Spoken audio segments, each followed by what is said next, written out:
Well, after almost 7 months, I have finished the entire Neapolitan novels by Elena Ferrante. Um, these are some of the these are really great books. I love these books. Some of the greatest books I've read ever. Honestly, I think they're just fantastic. Um, they appeal across like multiple demographics. Before I read it, I was like, "Why do I want to read a girl about two girls?" Ew. I'm just kidding. But like, I just think it's such a very captivating story. These two main characters are so endearing. There's this thing where like you know them so well that one minute you're rooting for them, and then the next minute you're like they make really horrible decisions, and you just have to sit and be like, why are you doing this? Um, so yeah, basically, this video is me talking about the fourth and final book, as well as the TV show it's based on, because that recently aired on My Beloved HBO. So this starts off right at the end of the last book. So Lanu and Nino start the romance, and they kind of go to France together, have this lovely city of death experience, and Lanu's trying to divorce Pietro, and they're like, okay, see you guys. And she basically abandons her two small children for 2 years.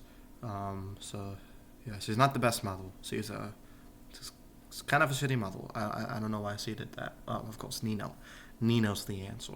She has this crazy obsession with Nino. He's like a god in her eyes. Um, I think it's a mixture of two things. Like, he's one of the only people she thinks is smarter than she is, and if Leela could have him, she could have him, because she's always in this constant one-sided competition with Leela. Even though Leela doesn't really compete with her, like she doesn't even try to compete with Lanu. It's really bizarre. So she abandons her kids for 2 years, and she finds out that he has lied because he's still with his wife. Um, I'm not surprised. Nino's kind of a piece of shit. So, what does he do after she find out that she's still with his wife? She stays with him, and he's like a complete textbook narcissist. He's like, oh, if I leave her, she'd kill herself, and it's like, okay, I mean, you're lying. Also, you got her pregnant at the same time you got Lanu pregnant, Elena pregnant, um, and it's like he's such a player. I hate him. And Elena keeps on making these excuses for him because it's such a toxic relationship, and I feel like people do that. I guess people tend to forgive things that they wouldn't normally forgive when they're in such a weird, like, mad love, I guess, or lust. So Elena's pregnant and Leela's pregnant at the same time, um, by my man Enzo, the only good guy in the series. Well, there's a couple of good guys in the series, but he's like the main one. So they both give birth. Leela names her daughter Tina, and Elena names her daughter Ima, after her mom, who is dying of cancer throughout the book. And the mom's like, first she blames it on Elena because of Elena's domestic issues. Because, I'm thinking like maybe she wouldn't have these domestic issues and this weird need to be validated if her mom wasn't such a crazy bitch the entire time.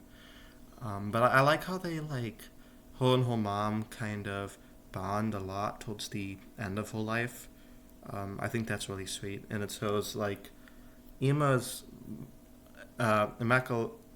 Immaculata is much more complex character than like we thought she was. Um, so there's a lot of interesting stuff there. So while Elena's mom is dying in the hospital, she finds out that from Leela that Nino has cheated on her like 50 times. Nino probably gave her HIV or hepatitis or any other disease under the sun, because Nino is a complete fuckboy. Like I said, narcissist. He loves being liked. And of course he tries to like validate this somehow by being like, I can't help myself. That's just the way things are now. And she finally leaves him after like fucking like 500 pages. It feels like, even though like maybe 300 pages. She finally leaves him, and then moves right next to Leela. Oh, there's also this really beautiful scene. So there's this huge earthquake that rocks the entire city, and Leela kind of has this like panic attack, and it's the rawest Leela has ever been with anybody. Almost, she kind of starts unraveling, and she kind of explains to Elena her anxiety about boundaries dissolving, things don't even seem real when she's in this state. Um, I'm not really a psychiatrist, so I don't know what mental illness that is. But it was such a powerful scene, and I think the actress that played Leela did a great job in the adaptation. So, what else happens? Oh, Michele Solara marries Elena's sister. Um, in this crazy confrontation between him and Leela, and then him and Alfonso.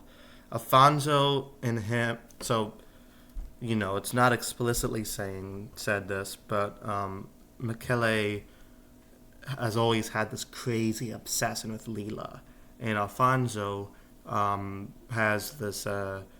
He has this like trans or something. I don't exactly know, but he like makes himself look like Leela, because he's having a gender identity dysphoria or something. I don't really know. So my theory is, and it's not explicitly said this, but I feel like it's implied enough. Michele has had a little fling with Alfonso, solely because he looks like Leela, and he is threatened by that because it threatens his masculinity. So he kills Alfonso, and rest in peace. One of the only other good guys in town. Though I feel like Alfonso was kind of asking to be killed anyway.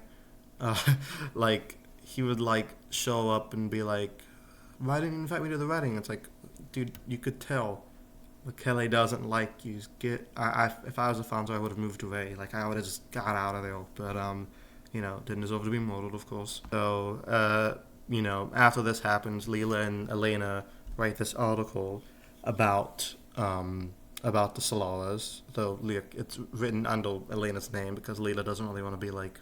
Leela doesn't like having her name out there. She likes being very anonymous, almost as if she doesn't exist.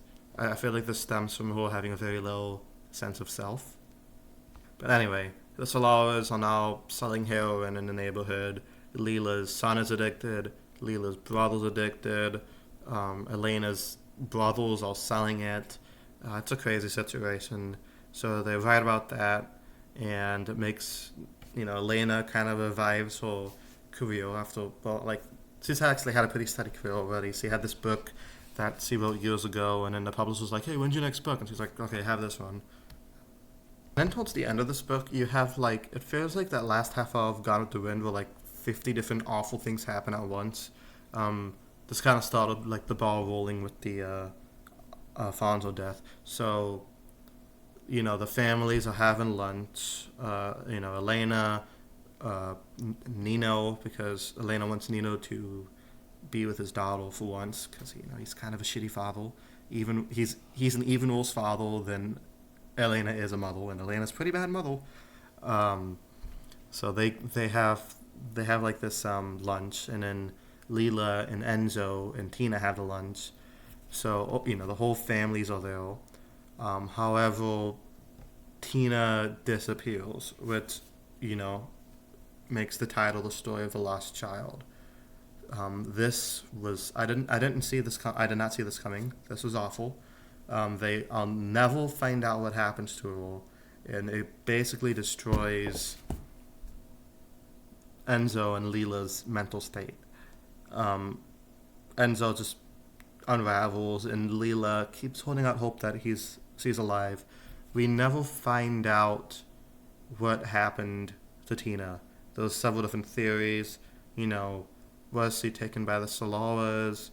Um, it's probably the prevailing theory, or was it just some random guy? Um, and then it's like, was he taken because they thought she was Elena's daughter instead of Leela's daughter because they were in that picture together? or was it supposed to target Leela? There's a lot of questions that remain unanswered in this book, and I think that's I kind of like that. Like it has the audience figure stuff out for themselves sometimes. So yeah, that's probably like this is probably like the saddest part, because Leela's and Angel going through such a crazy grief because it's not like the child died, which would have been awful, but it's even worse because they don't even know if the child's dead or not. The child, Tina could be suffering or out there like just on the streets or being tortured or something, and they'll never know. They never find out. Um, and I hate ambiguity like that, like in real life. I love ambiguity in books and movies, but I just hate that in real life. So, you know, that's it's just really, really sad. The story of the lost child, has several different meanings. Like several people in this book could be the lost child. Obviously Tina, um, Leela. Well, like Leela's like a metaphorical lost child because she never really got a childhood, because of all that crazy, all that traumatic stuff she's had. I sure Leela has like PTSD or something. But like I said, I'm not a psychiatrist. Elena also, you know, could be a lost child. She has something going on with her, like this constant need to be validated. But I think she finally overcomes in the end of the book. And I think Elena's children, Dede, um, Elsa, and even Ema, are also lost children because of their parents' bad parenting. For being honest, all three of our daughters have something wrong with them. Like Dede, has like is obsessed with uh, Reno's. And like this, like the middle child is also kind of insane because he runs off with this 26-year-old, like 24-year-old, and then a 15-year-old girl. That's crazy. And then the younger one has like this tick and also feels like neglected because her dad sucks. Anyway, so it kind of jumps in time a lot. So the Lawas are assassinated outside of a church. Um, they Nobody ever finds out who did that.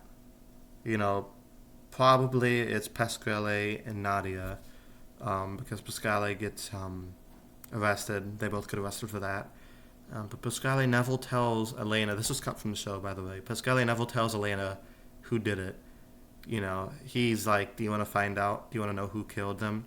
And Elena's like, "Nah." Like, come on, you know you wanted to know.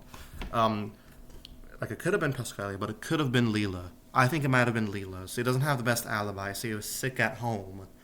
Um, I think she might have killed them as revenge for Tina. That's just what I think. But as there is no book 5, we'll never know. So that also is left ambiguous.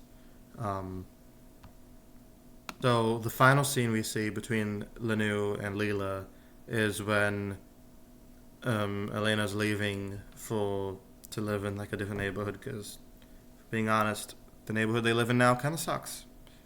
Naples sucks. I would not want to live there.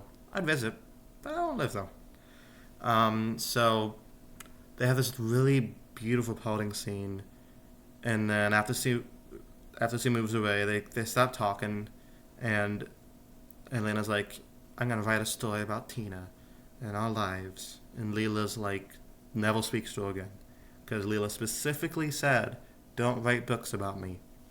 What does she do? She writes a book about her. Like, come on, she didn't want that. Pretty good book though. I read it. Leela, in old age now, she has disappeared, just like Tina. Um, she's gone. Nobody could trace her anywhere. We don't really know where she went. The audience doesn't know. Has she traveled the world? Has she just kind of like become one with Naples or something? We don't really know. But the last scene of the series brings us completely full circle to like the first chapters of the first book, when it turns out that Leela has had these dolls the entire time. The dolls that they lost in Don Aquiles' basement, and she sends them back to Elena, and Elena knows this cycle of the friendship is over and they'll never see each other again, which is a beautiful, haunting way to end the series. Um, there's a lot of stuff here that brings it full circle. You know, the mobster being killed in the first book, the mobsters being killed in the last book, the dolls, Druggles. It's such a poetic way to end it. And it just shows, like, even though um, Leela's not going to be in Elena's life anymore, I feel like she's forgiven her and she still loves her. Um, so, yeah. Very heavy stuff here. I feel like 50 years from now, people are going to be reading these books in literature classes and analyzing them because there's so much substance to these. They're so thick. Not because they're just long books, but also because there's a lot to delve in with the themes and the characters and, different allegories and stuff. So what did I think of the final season of the television show? I thought it was good. I enjoyed it. The casting, the new Elena, I was a little iffy with at first because he looks nothing like the other Elenas. But the actress did such a compelling job that I didn't really care. I didn't really have to look like her. She made the character her own, which I think is fine. Leela, on the other hand, looks and sounds almost exactly like the last girl who played her. And that's insane. Like, she put in the work. She has this really fierceness, but vulnerability, unique blend that just encapsulates Leela as a character. So both actresses did a great job. As with the rest of the cast, the new Pasquale looked exactly like him. The new Nino did a great job. Pietro, very brilliant casting all around the board. I would say Antonio doesn't really look much like the other Antonio. There's Alfonso, but they're still good actors and stuff. They still play the part really well. But yeah, you don't really necessarily. Not everybody has to look exactly like the actors who played them before. I know Leela did, but I think casting was great all around. Special shout out goes to Elena's mother, who has been on the show since the beginning. It's this 40-year-old woman pretending to be this 70-year-old woman. She does a great job as that. The costumes or the makeup or whatever, that's really impressive too. The cinematography is gorgeous. Directing's amazing. The musical score is haunting and kind of has this hopeless vibe to it. Just great show. Probably my second favorite show of the year, besides Invincible, which is a very completely different type of show to compare it to. So I'm not even going to try to compare those two. But yeah, if you've read the books and you really like the books, I recommend the show because the show is one of those shows where everything that happens in the show happened in the books, and I like when that happens. I don't like when adaptations stray too far from the original. The only one I liked that did that was probably The Expanse, but even then they kept the same core themes. So yeah, definitely recommend the TV show. It's one of the best adaptations I've ever seen. So yeah, let me know what you guys thought of the story of the Lost Child and the My Brilliant Friend / Neapolitan series as a whole. Please let me know down in the comments. And do you recommend any other books like this? If I liked this, what novels would I enjoy? Please leave your recommendations for that one down in the comments below, and I'll see you guys next time. Peace.